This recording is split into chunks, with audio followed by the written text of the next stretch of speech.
Good morning, Christ Church. If I may have your attention, I'd like to introduce our speaker. I apologize that we've had to start a little late. We had so much in that service, lots of music, lots of things. So we're going to get started. Today we're thrilled to have Teresa Morgan, who attended high school in Oxford and studied the violin in Cologne, Germany. She's a graduate of Clare College, Cambridge, and the Royal Academy of Music, where she did postgraduate work, and also a research fellow at St. John's College and a fellow at the University College of Oxford. She has done a doctorate at both Cambridge and a doctorate at Oxford. She has an incredible background academically, and she has been teaching at the Yale University since 2022. She was ordained to the priesthood in the Church of England in 2003. She's best known as the author of Literate Education in Hellenistic and Roman Worlds and Roman Faith and Christian Faith.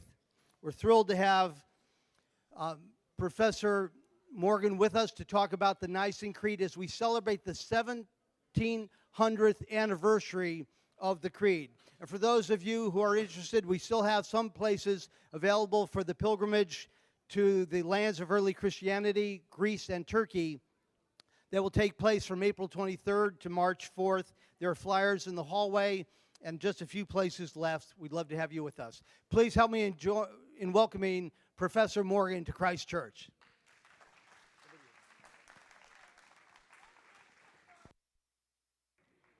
Good morning, everybody. It's a real pleasure to be with you this morning.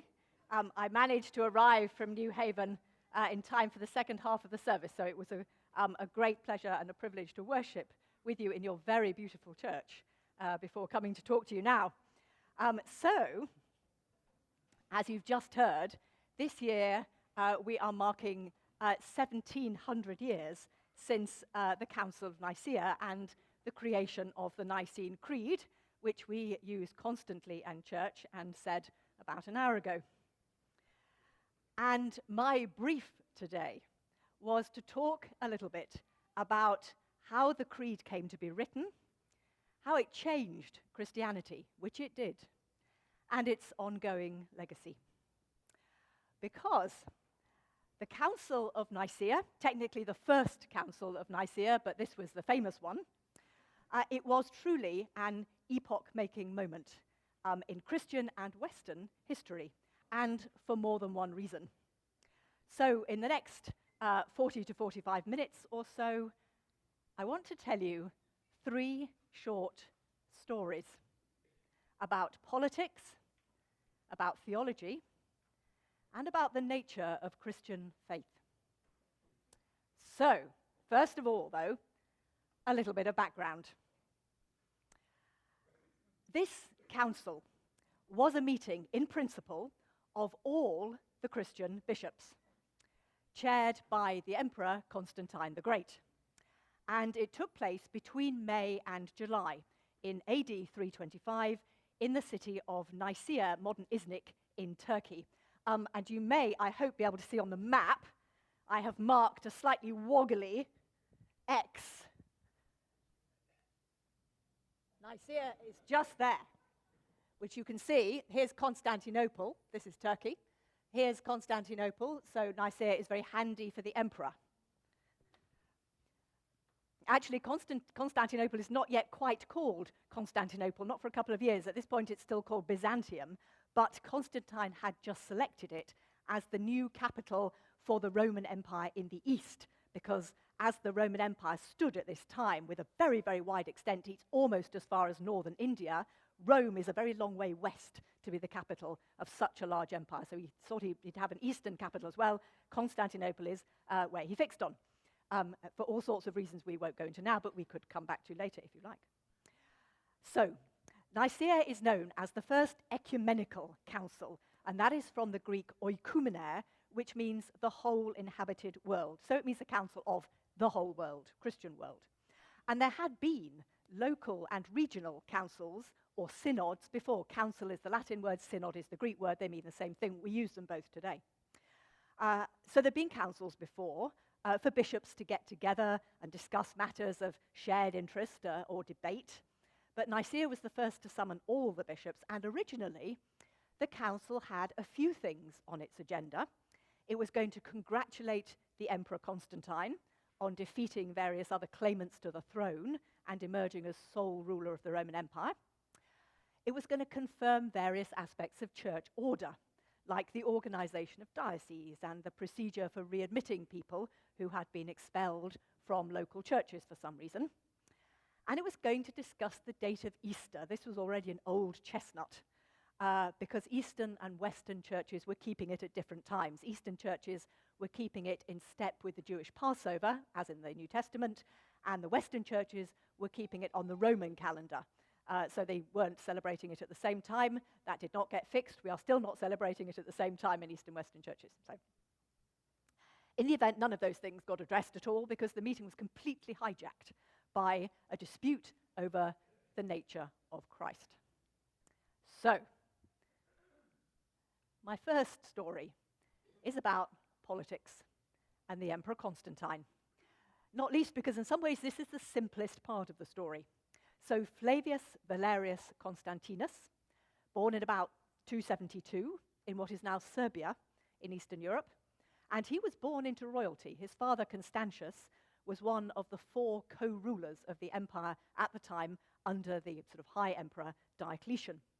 And his mother Helena, who may have been a wife or a concubine of Constantius, we're not sure, was Greek, and there was a legend at one time that she was Christian and she brought up Constantine Christian, but we don't any longer think that is true. She became Christian probably after Constantine.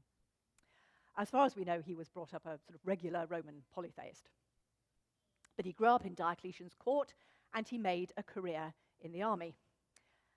And he was doing very nicely until in 305 AD, Diocletian did an unprecedented thing. He retired as emperor. This is not a thing if you're an emperor. Diocletian thought it might be nice. He'd built himself a very nice palace in Dacia, and he thought it'd be nice to spend some time in it. So he retired to spend more time with his family, really. And there followed, not very surprisingly, a decade-long power struggle between the other 3 co-emperors and their heirs and various army commanders.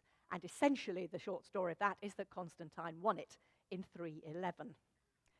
Various other pretenders arose for the next 10 years or so, but he essentially won it in 311. And this, some of you have heard of this, this is the famous moment when one day in October 311, approaching the Milvian Bridge over the Tiber to Rome, he had a vision of a cross, a flaming cross of light in the heavens above the sun, bearing the inscription in hoc signo vinces, which means under this sign you will conquer, or just under this sign conquer.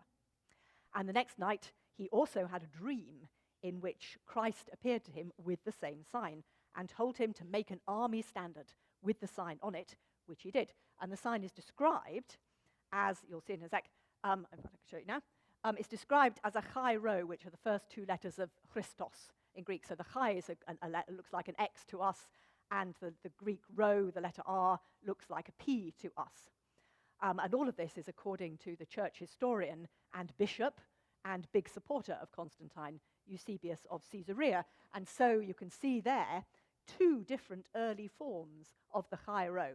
So sometimes we see it with the X like that, like it would be written in Greek, with the rho through it. And sometimes you see the X standing up, sort of reversed 45 degrees, so it looks like a cross with the rho sort of on the top of it. Anybody spot anything interesting about those 2 when you put them side by side? Yeah.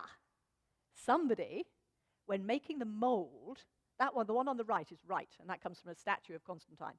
The one on the left is a regular, not very expensive terracotta oil lamp, and the craftsman that made the mold for the oil lamp did not stop to think that if he made the mold the right way round, the lamp would come out the wrong way round.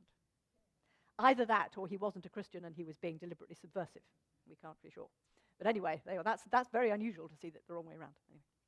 Anyway, Constantine did what he was told. He put the sign in some form on his standard and the shields of all his troops, and he won a big battle the next day and entered Rome and was proclaimed emperor. And after that, he thought, well, this is great. He adopted Jesus Christ as his own particular patron deity. And that is quite a common thing for Roman emperors to do. They very often adopt Apollo or Jupiter or Sol Invictus or somebody as their particular patron and then promote the cult. And that is what Constantine did with Christianity. It's not actually terribly clear whether Constantine kind of quite saw himself as a Christian as other Christians might do. We know he sometimes went to church. We know he was baptized on his deathbed. And we know that he fostered Christianity. The first thing he did was issue an edict in 313, which gave religious toleration to all the religions of the Roman Empire. And then he gave tax breaks to Christians. He restored property that had been confiscated from Christians in previous persecutions. He built a lot of big and beautiful churches and cathedrals. He beautified pilgrimage places. So he did a lot for Christianity. And he clearly felt he had a very close personal relationship with Christ. Quite whether that adds up to thinking of himself as a regular Christian is a bit debated, but never mind. The Christians obviously embraced him warmly as their emperor. They were very much in the business of identifying him as Christian. Now, Constantine was a very remarkable emperor in a number of ways. He was very politically shrewd. He was a very good soldier. And he was something which is really much rarer in a Roman emperor. He was a very good administrator. And this is relevant because one thing that annoyed him about Christianity was that some of their leaders always seemed to be in a fight about something to do with what they believed normally, but other things too, like the date of Easter. And in his view, that is just bad management. And it is particularly bad management when they are under imperial patronage. It is embarrassing for an emperor to be promoting a cult whose members can't agree on what they are about. It's just embarrassing. So he moved to get themselves in order. And that was the point of this council, the original point of this council at Nicaea. However, as I've just said, it took a completely unexpected turn, and that takes us to our second story, which is a story about theology. So Christianity had begun with an overwhelming revelation, an overwhelming experience. The experience of followers of Jesus of Nazareth that he was God's Messiah, and not just for Israel, but for the whole world. And that after he was crucified, he was raised from the dead and taken to God. But with God, he was still in touch with humanity, which was not common of beings who were thought of as having been taken to heaven. So it's very distinctive. And his followers experienced him still as being in touch with them, overseeing the life of their communities, interceding for humanity with God. These are things St. Paul already says in our earliest sources, promising to come at the end time to save those who trusted in him, whether from persecution or from their own failings or from the power of evil, and eventually to bring his followers to eternal life and glory with him, with God.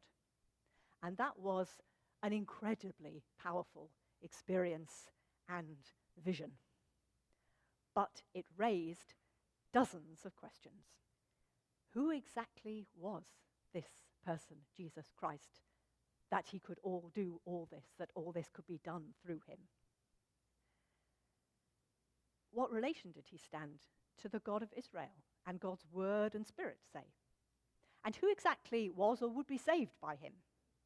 And how did he save, in the past or in the future? And what or whom did he save people from?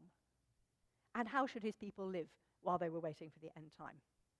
And all of those questions and more were being explored already well before our earliest surviving Christian documents were written, which, as I've just said, are the letters of Paul, which were written in the probably late 40s and 50s CE. And of course, they are all still being explored today, all those questions, with the help of the Jewish scriptures, which Christians have always affirmed as ours too, and with all the tools of reasoning that were and are around in our world. And I think we can assume that not all Christians in the 4th century were worrying about these questions, but some certainly were. And they could get extremely heated about it, and they would call each other not just wrong, but stupid, ignorant, arrogant, unworthy to be Christians. Gnostics, schismatics, heretics.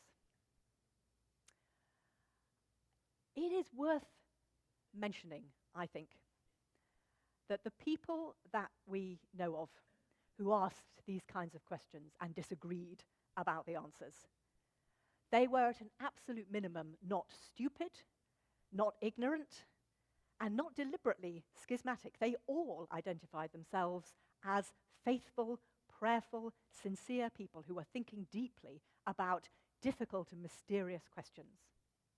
And they were also not lone nutters. You know, we hear a lot about kind of Christian, or those of us who spend time in the ancient world, hear a lot about Christian debates and schism and claims that one person or another is a heretic. And those people who are identified as heretics, and sometimes that's really institutionalized by the church, and sometimes it isn't, but they're often kind of isolated as if they're sort of lone madmen, and they absolutely weren't. Most of them were bishops. They were very establishment figures. Some of them were teachers, and famous teachers. They were very, very establishment figures who were debating and disagreeing with each other, and sometimes on the wrong side of the argument, ended up on the losing side of the argument, as it were. Anyway, one of the really persistent questions in the 100 years or so before Nicaea was how we should understand the divinity of Christ, how we should understand the relationship between Christ as Son of God and God's self, and therefore the rest of creation. And so, just to give a sample of some of the positions that were out there at this time, some people held that God made everything, including Jesus Christ, who was born as a perfectly ordinary human being and became the Son of God only at his baptism when he received the Holy Spirit. And that there are traces of that view in extremely establishment Christian writings. It's very possibly the position of the Gospel of Mark, for instance.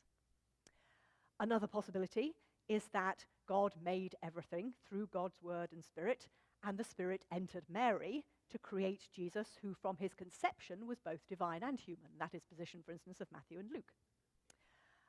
Alternatively, God made Jesus Christ at the point of, or perhaps just before, creation, and then through Christ made everything else, which appears to be the position of John's Gospel, for instance. Or did Christ absolutely always coexist with God, and there was no time when Christ was not with God? And if they are always as inseparable as that, then in what sense are they also distinct as Father and Son? So you can see simply, that overwhelming experience and that proclamation that in some sense, in having to do with Jesus, we have to do with God. That's Karl Barth's phrase, but it's a good phrase. That in some sense, in encountering Jesus, whether in his earthly life or in his exalted life, we are encountering God. That revelation leads to all kinds of difficult questions about, well, exactly what do we mean when we say that? Who is he? What's the relationship between the Father and Son? How close? When did it begin? Did it begin at all? Okay. Well, these were all very live questions among intellectuals, including many leaders of churches. In the early 320s, the Bishop of Alexandria in Egypt, who was called Alexander, preached a sermon, pretty routine sermon, everyday sermon, in which he said that God the Son, Jesus Christ, was inseparable from the Father from the beginning of everything, always inseparable. Now, it happened that one of his presbyters, his ordinary priests, was in the congregation, a man called Arius, and he heard this sermon and he took against it. He thought that Alexander was trying to articulate what some people call the heresy of modalism. And this is a view which says that the Father and the Son are just sort of different modes of God's operation. They're not in any way distinct, really. Okay, this was not well regarded in some intellectual circles at the time. Arius objected, and he thought that all Christians accept that the Father begot the Son. Arius wrote a letter, I think not a very tactfully phrased letter, probably, basically ticking his bishop off. That's not going to go down well for a start. So he wrote a letter saying, all Christians accept that God the Father begot God the Son. It says so twice in John's Gospel alone. He said, if the Father begot the Son, then they are not just two aspects of the same being. They are more separate than that, he said. And that, he said, makes sense. Because surely the Jesus who cried aloud and died on the cross could not have been God's self, must in some way have been distinct from God. The idea that God's self suffered and died on the cross was widely regarded. This is not that controversial at the time. He's widely regarded at the time as the heresy of patripassionism, that it literally father suffering. It's very interesting. There are some ways in which theological debates from the ancient world to the modern world have great continuity, but there are also some that are kind of completely flipped through time. So most people in the 4th century thought that the idea that God suffered on the cross was outrageous and heretical. Most theologians in the late 20th and the 21st century would say, if God does not in some sense suffer on the cross, suffer with humanity, then what do we understand by God? So it's with that kind of idea is completely kind of flipped. Anyway, so Arius is, this is the little bit in bold in the red bit in the middle of this slide. Arius summed this up by saying, there must have been when the sun was not. Now, this is rather carefully phrased. He did not say there must have been a time when the sun was not, because in his view, time was created when the world was created. And he thought that God and Christ together preceded creation. So he can't say there was a time when the sun was not, but even before time, there was when the sun was not, somehow. Okay. And it follows from that that God and Christ are, in some sense, distinguishable, and Arius suggested that they are not of the same being or essence, his Greek word was ousia, but they are like each other in essence. Okay. Now, sorry? Oh, slower. Okay. It is technical stuff, this, so slightly slow. The reason, what is at stake for Arius here, why this is important to Arius, is that it is very important to early Christians to preserve the conviction they have inherited from Judaism that there is only one living and true God, as Paul puts it. They think of themselves as monotheists. It is very important to them there is only one God. On the other hand, Christ is in heaven with God, and there were one or two early theologians who were prepared to say, so now we have two gods. Even quite establishment figures like Justin Martyr, who is not regarded as a heretic. But most people really didn't like that. They wanted to say there's only one God. So whatever the relationship between the Father and the Son, it must preserve this idea that there's only one God. So Arius thought that his theory preserves the idea that there's only one God, and it sort of locates the Son of God somewhere between God and humanity, which he thought was about right, because the Son of God intercedes and reconciles God with humanity, so surely he should be somewhere in the middle, and he thought his model achieved that. Bishop Alexander of Alexandria was really angry. Now, I think it is fair to say that Alexander was not himself an intellectual. And it is quite possible that he was angry as much as anything by being publicly criticized, indeed rather ticked off, by a junior clergyman. I think a lot of bishops have been there. I don't think any of them liked it, So he accused Arius of heresy and he excommunicated him. But Arius did not go quietly. He appealed to the Bishop of Nicomedia, which was an important regional bishopric in Asia Minor. And it so happened that the bishop was related to the emperor. So Alexander tried to go one better and appealed to the Bishop of Byzantium. And the dispute escalated, and it spread. Theological wars, like military wars, often begin this way. One of Alexander's most vocal supporters was one of his young deacons called Athanasius. And Athanasius thought that Arius was making God the Son too separate from God the Father and too much like the rest of creation. So that's his problem with it. On some level, he can see that Christ needs to be between God and creation, but he thought Arius' model puts Christ too low in the picture, as it were. So he looked for a way to express his sense that the Son is not the same as the Father. He has his own work to do. He is in some way Son-like as opposed to Father-like. But at the same time, they are inseparable in some really important sense. And this became the key argument of Christology for the next couple of generations, trying to describe how the Father and the Son can be both essentially the same while being different. And I've just described what is at stake for Arius, which is to do with keeping the unity of the one God. For Athanasius, this is the bit that's in green on the slide here, What was at stake above all was the question whether any created being, anything less than God's self, is worthy of worship. Is any created being worthy of giving your life to, putting the whole of your faith and your hope on?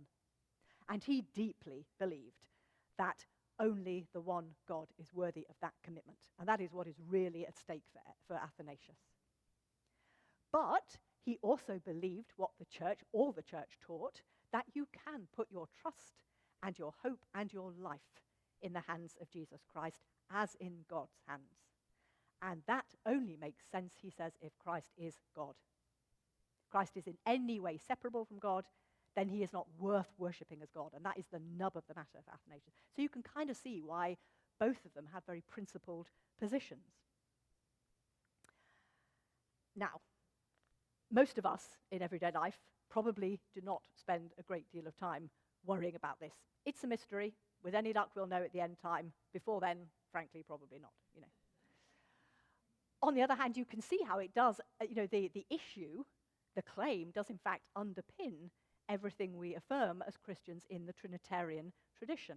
So it does underpin everything that we do put our faith in and our trust and our hope in.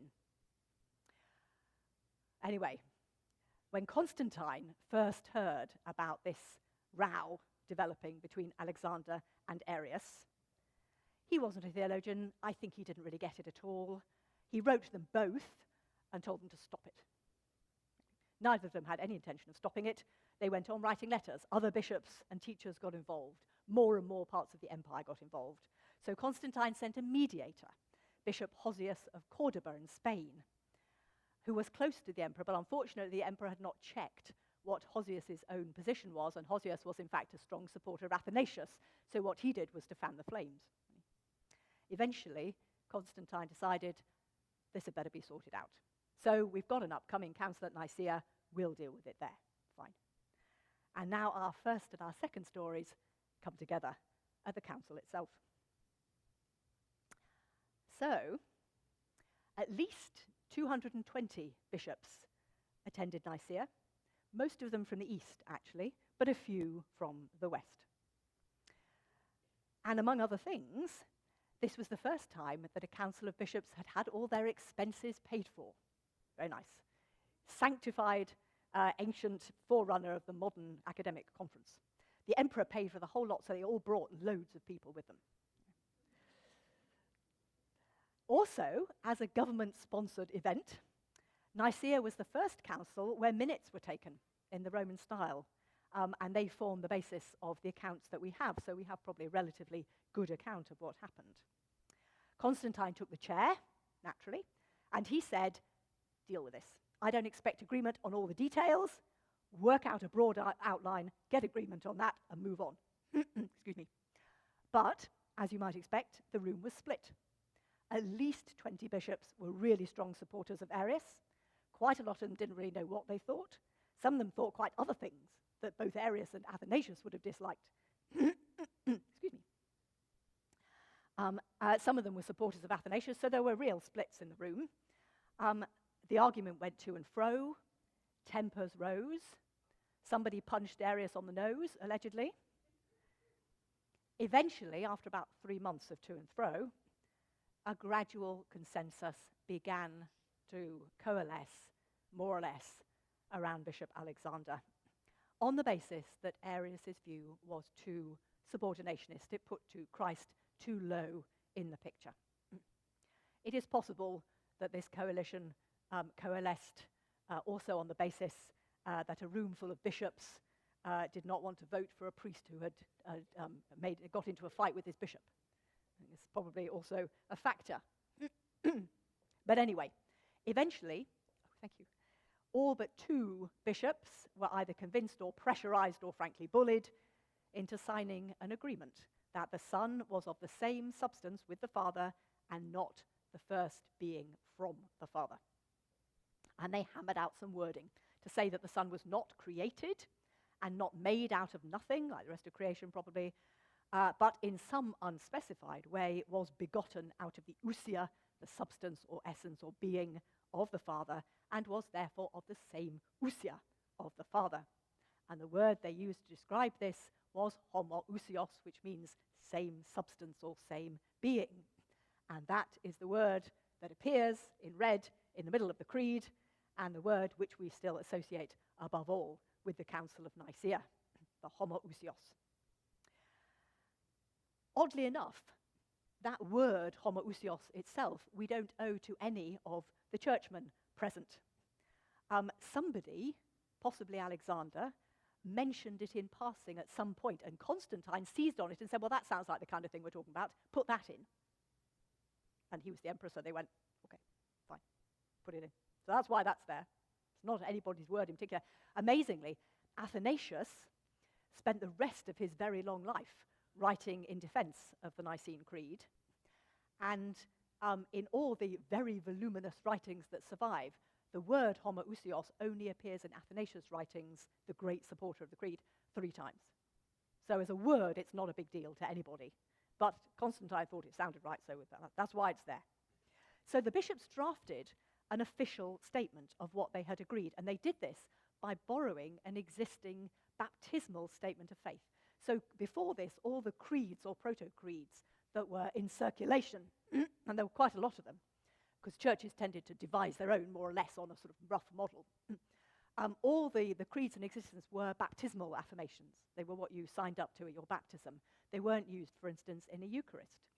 And this creed was not designed as a liturgical creed. And it wasn't used in liturgy for over 100 years. That is not what this is for. This was devised as a public statement to test the orthodoxy of anybody who was suspected of not being an Athanasian style of Trinitarian.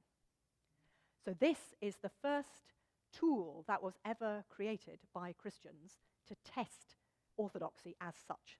And if you could sign up to it, you were part of the church, and if you couldn't sign up to it, you were out not just of your local church, but the universal church. And that is the first time in Christianity that people could be kicked out of the universal church, which Arius promptly was. Other thing that is worth noticing about this is that the Nicene Creed, what was officially issued after Nicaea, is only the first chunk of what we say as the Nicene Creed. 50-odd years later, 56 years later, at another ecumenical council in 381, they felt that the Nicene Creed had not really said enough about the Spirit or the Church, which was not its concern. I mean, it didn't deliberately, wasn't interested in the Spirit or the Church at this point. It was focusing on Christ. But people thought if we were going to have a sort of general test of faith, it might be nice to have something about the Spirit and the Church in there too. And so in 381, the last bit of what we say as the Nicene Creed was added. And at the very end of this, originally, there was a whole list of so-called anathemas, which were basically curses on various non-orthodox positions, which were designed to catch Arius and his followers. And, in theory, that was that. Job done, in theory. You may not be very surprised to hear that the agreement that was just about reached at Nicaea did not stick. Not at first, not for quite a long time. All the bishops went home and basically went back to thinking what they thought before. A few people stuck to the homoousios and used it and taught it to their congregations. A lot of people actually thought that it sort of made more sense to say that Christ was like God than that Christ was exactly the same essence of God. And they coined an alternative word, homoousios, which means of like being or substance, which sort of sounds diplomatically similar to homoousios, but actually means something rather different. A lot of people through the 4th century, and some people much later, were using that. Slightly didn't help in practical terms that Arius had to be excommunicated at the council, because really that was what it was all about. But Constantine very soon allowed him to send a diplomatically worded letter and get readmitted into the church. He thought that would make for quicker healing of the rift. It really didn't, partly because Arius almost immediately died, apparently by being poisoned. He appeared to have been poisoned, and it was suspected he was poisoned by his enemies. But also it didn't work because a lot of people were basically sympathetic to his views. And so the debate rumbled on, I mean, really until the end of the 4th century, and through a whole series of regional councils. My favorite one of these, there was a council in 357 in a place called Sirmium in Serbia. And that council, that was a regional council, and that council pointed out, quite rightly, that neither homoousios nor homoousios is in the Bible. So they said, frankly, there's really no good authority for either of these words. And by the way, it makes total intuitive sense to say that son is not quite the same as the father, or else how is he the son, not the father? And so, the whole thing was ridiculous. The Nicene Creed is absurd. This came to be known as the blasphemy of Sirmium. So if you come across references to the blasphemy of Sirmium, that's what that was. Meanwhile, Athanasius, for his role in the council, was quite soon after made Bishop of Alexandria. Alexander died in 328. Athanasius got made bishop. And as I've just said, he died at over 80, and he spent the rest of his life writing in defense of the Nicene Creed and violently attacking everyone who disagreed with him. Athanasius also, I am pretty sure, holds the all-time record for a bishop being kicked out of his bishopric and reinstated. He was very controversial. A series of emperors, there was 4 or 5 changes of emperor, and every time there was a new emperor, they thought, this man is a pain in the neck, and throw him out. And then after a year or two, his diocese, supplicated to have him back again. So he was kicked out 5 times, he was reinstated 5 times, and died in office at a ripe old age. It was really around the end of the 4th century that the Nicene position sort of began in most parts of the ancient world, the Christian world, to become the kind of center of gravity. And it really wasn't because anybody won the debate. It was sort of because the debate shifted, really. And part of it was that after 379, there was a very effective emperor came to power, Theodosius I or Theodosius the Great. He was a convinced Christian, no question, and he backed the Nicene position and put in bishops in post and things who backed the Nicene position. In 381, he oversaw an ecumenical council at Constantinople, which reaffirmed the creed and added a bit. The most important thing, I think, actually, is that as it turned out, the best theologians, the best and most influential theologians of the late 4th century happened all to favor the Nicene position. And I'm talking especially about the Cappadocian fathers, Gregory of Nyssa, Gregory Nazianzen, Basil of Caesarea, and in the West, Augustine. They were very, very powerful intellectual figures. They left a colossal legacy in East and West. And they all favored the Nicene position and moved on to other debates on the basis of it, really. And so, in a sense, Nicaea was firmed up because the debate moved on as much as anything. And almost all Christians are formally Nicene Christians today. Not quite all, but almost all, and hence why we're marking the anniversary. In the last couple of years, people like me who go to a lot of conferences on early church history and theology have heard so many academic papers in which people have said, apparently in total seriousness, with this anniversary coming up, if only all the churches would simply reaffirm their conviction of the Nicene Creed, sign up afresh to the Nicene Creed, all the differences between churches would vanish, and ecumenism would be achieved. Okay, I'm going to leave you to think for yourselves about all the reasons why that is very well-intentioned pie in the sky. Okay, there are so many other things that divide churches now, apart from the Nicene Creed. Okay. So, I mentioned a minute ago that we, nowadays, encounter the Nicene Creed in the liturgy, but it's not created as a liturgical instrument, and it wasn't used as one for a long time. It's created as an official statement and test of orthodoxy. And that means that it was the first statement of Christian faith that was deliberately intended to keep people in or throw people out of the church, and what is more, to do it specifically on the basis of their beliefs. Now, there are many things that define Christianity, including trust, affirming your trust in God, being baptized, belonging to a church, keeping Christian ethics, reading the Bible. Many, many things define Christianity. This moment, Nicaea in 325, is the first moment when the church as a whole says that what you believe, what you think is true, what you think is true about God and Christ is what defines you as a Christian. Not your participation in liturgy, not being baptized, not putting your trust in God, not reading the Bible, not living an ethical life, but what you think is true. I'm going to come back to that at the end because that has made a colossal impact on later Christianity, I think. But it also brings me to the last story that I want to tell today. Are we doing okay for time? No. Okay. And that is the story about the evolution of Christian faith in the meaning of faith to Christians in the first 400 years, and especially the increasing importance of belief. So,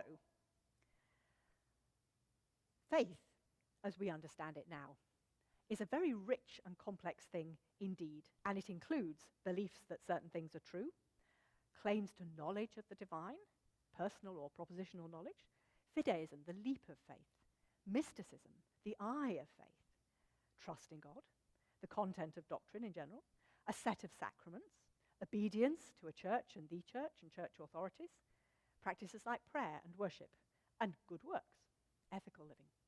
And all of that kind of very rich package is the result of 2,000 years of evolution, or actually it's mainly the result of about the first 500 years of evolution and a little bit in the medieval world too, which we have inherited.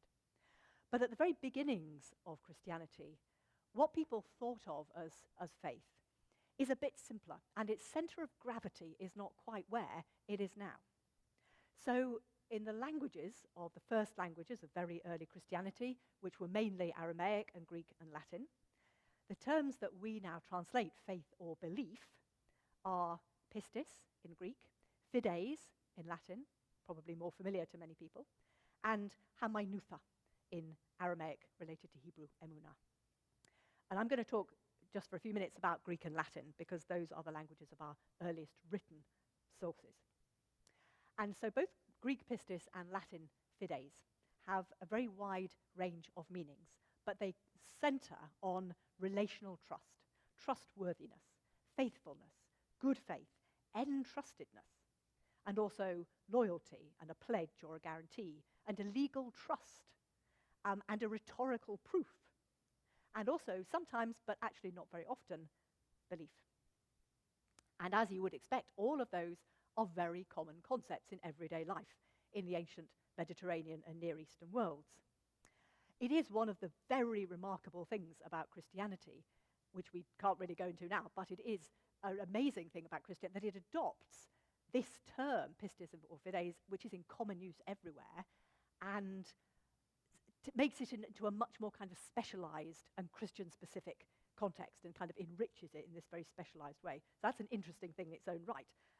But for very early Christians, the center of gravity of faith is what it is in the wider world. It's trust in God. It's faithfulness to God. It is being entrusted by God with the gifts of the Spirit or with work to do for the world.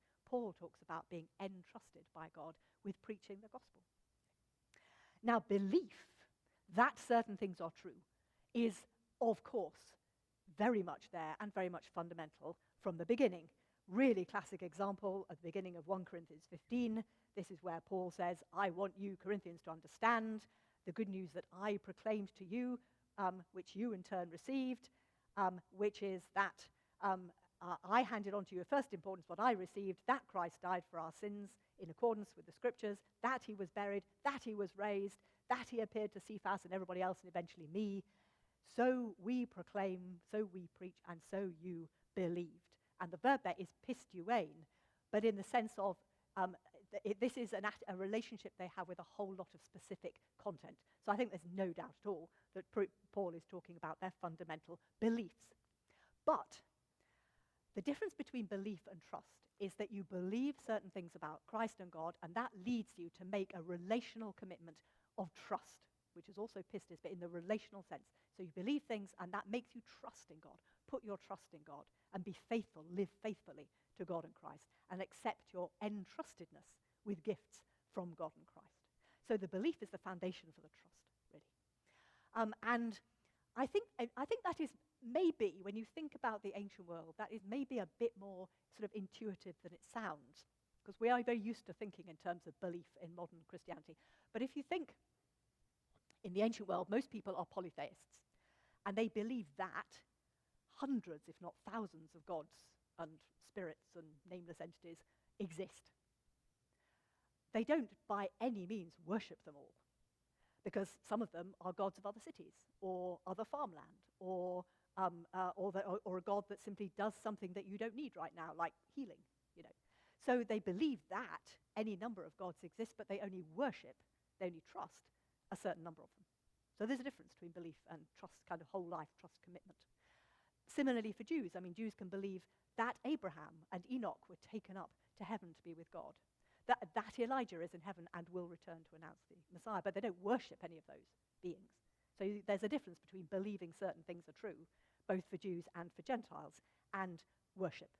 And the word for the kind of whole life commitment involving worship that Christians use is trust in the relational sense. So,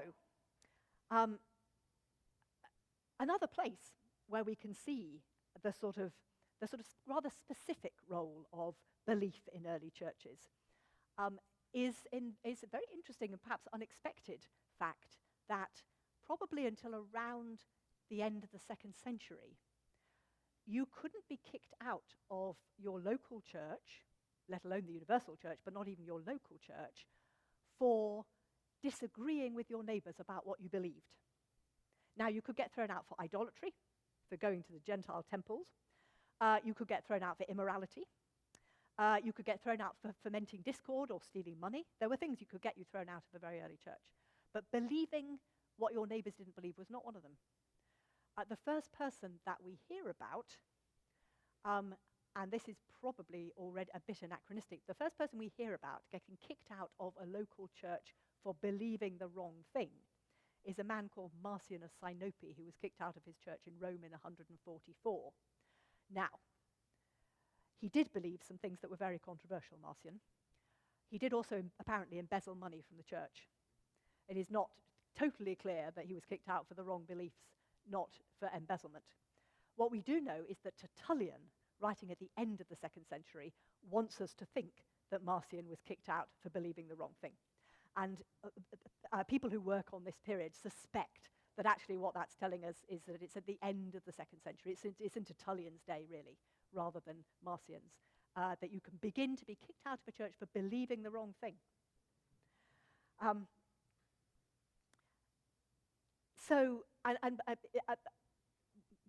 just wondering whether to cut a little bit out here. What we see, though, through the 2nd and the 3rd centuries is an interesting, slow but kind of inexorable reversal between what has become the kind of traditional relationship between belief and trust and worship. And one reason for that is what you might kind of call concept creep. So pistis language, faith language meaning trust, is used everywhere by Christians, but faith language can also sometimes mean belief.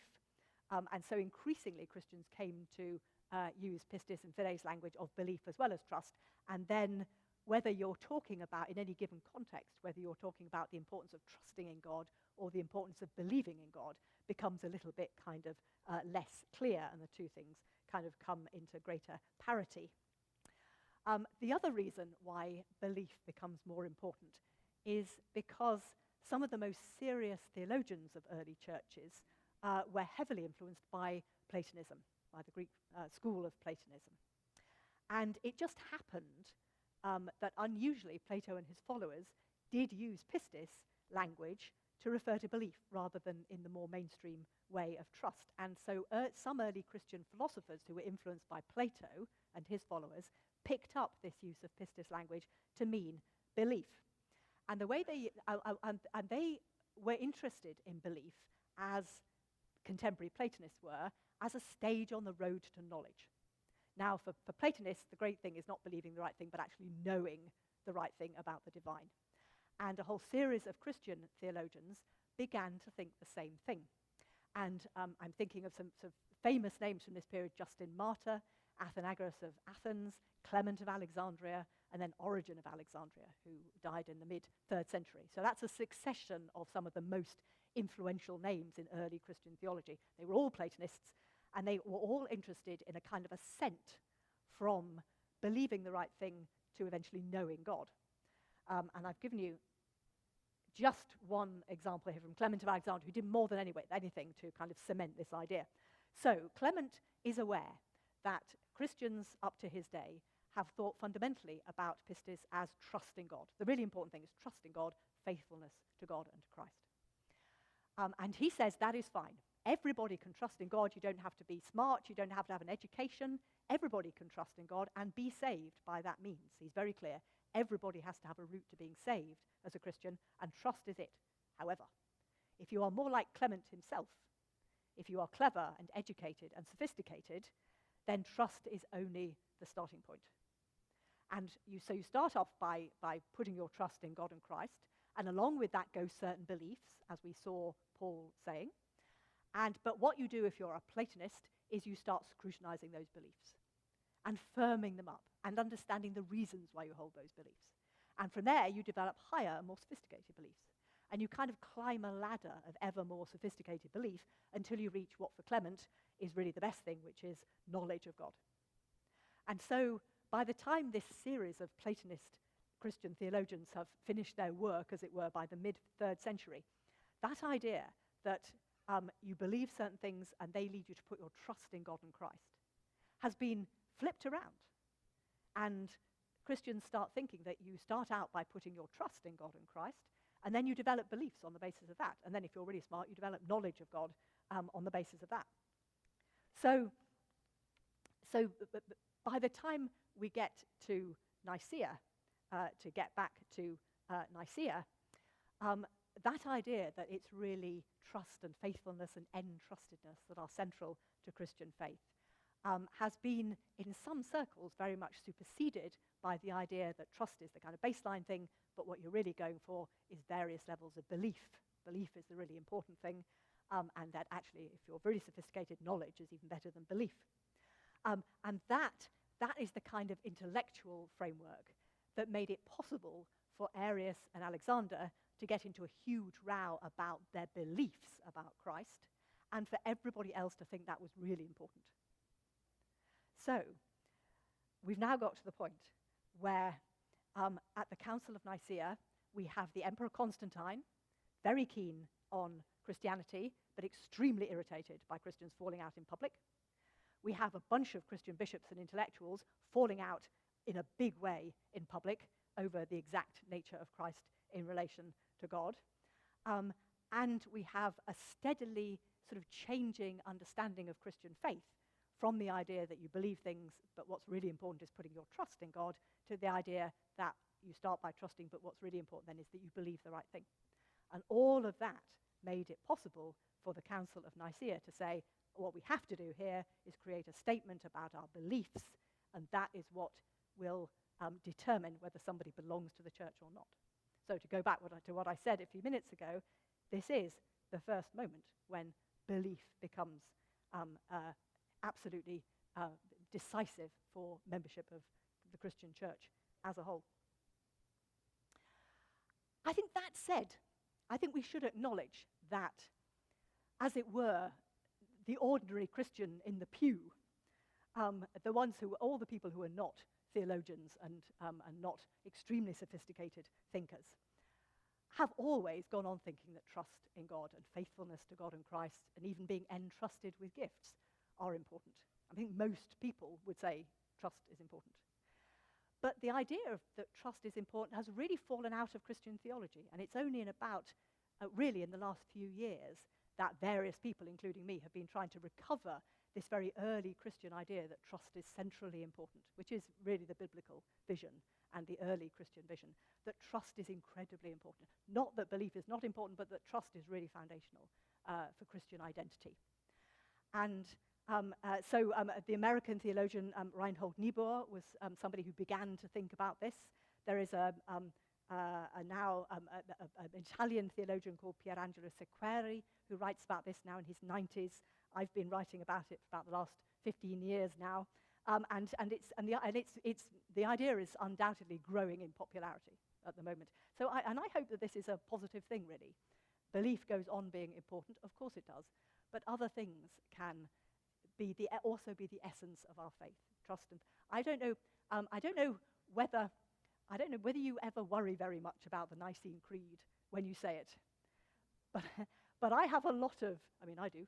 I mean, not in the sense of worrying, as it were, whether it's a good statement of a certain vision of Christian faith, but worrying whether you really understand it.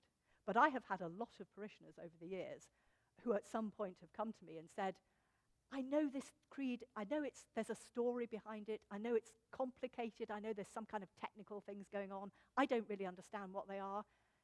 I don't really know if I can kind of say it, and I don't really know if I do believe it, because I know I don't really understand it. And that is not at all a daft position, because it is complicated and technical, and there is endless debate about the relationship between the Father and the Son. You know, it is not stupid to know that you don't really understand it and wonder therefore whether you can really say it. And I always say to people when they ask me that, well, would you say that you trust God and Christ? And people usually say, well, yeah, I would want to say that. And would you say that you want to be faithful to Christ as a follower of Christ? And if God gives you gifts and work to do for God's kingdom, are you willing to be entrusted with those gifts? And people will say to me, oh, yeah, definitely. Well, I reckon if you can say yes to those propositions, then you are fine. Don't worry too much about the meaning of the homoousios, I would reckon. Anyway, so summing up very briefly. So the first council I've been saying really is actually, there are not supposedly pivotal moments in the life of any institution are not always as pivotal as all that. This one really was.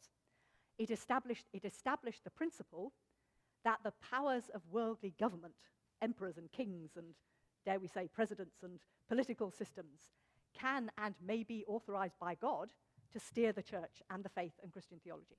That worldly powers have a legitimate in on these debates. That Nicaea was the moment when that principle was really established. And it's an idea that we have been negotiating with ever since, in all sorts of different directions.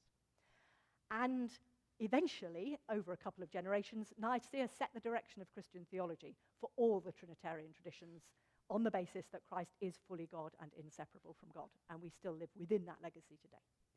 And it really institutionalized this idea that belief is central to Christian faith. It is worth recognizing, I think, that that is not the only way this council could have gone. Because Constantine, as a polytheist, had experience of a very different way of thinking about unity in a religious tradition.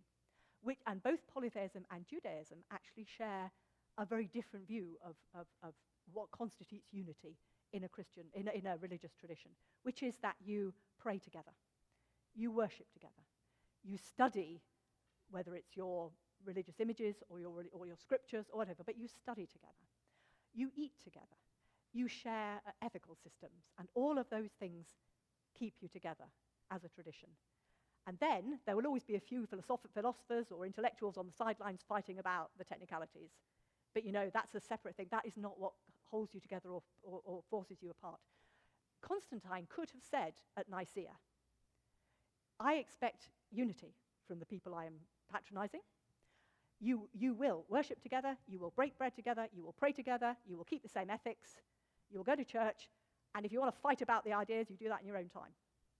He could have said that, and that would have been actually a very familiar position in his world. I think he allowed himself a little bit to get hijacked by the bishop's way of looking at things, by the intellectual's way of looking at things. I think myself, it would have been at least a strong and interesting alternative development to the Christian tradition if we had said, we worship together and the fighting about ideas we kind of do on the sidelines. Instead of which, Christianity took a different path and really put fighting about the ideas front and center, and that has produced debates, schisms, persecution among Christians, all kinds of very long-lasting consequences. So it has been highly consequential. At the very least, oh, hello, that's a little bit I missed out. Slight moment of weakness and self-avertisement. Augustine, this is a nice quote from Augustine, who says that faith is like a fish because it can swim unharmed through the stormy seas of life. Augustine also said in a sermon around the time he was writing, during the time he was writing a big book on the doctrine of the Trinity, the thing about the Trinity is if you understand it, if you can understand it, it's not God, which I think is a very good caveat for all of us who do theology. I have, despite the very complex legacy of Nicaea, I have, and I hope you have, continue to have enormous confidence in the church as a whole, and the Trinitarian traditions, because I think on the whole, faith is a bit like a fish. And the whole thing is that we do swim with some confidence through even the choppiest seas of our lives. Thank you. Thank you so much, Professor Morgan. What a great talk. If you have any quick questions, you can ask her in private, and then I've got to whisk our guest speaker off to lunch. So thank you so much.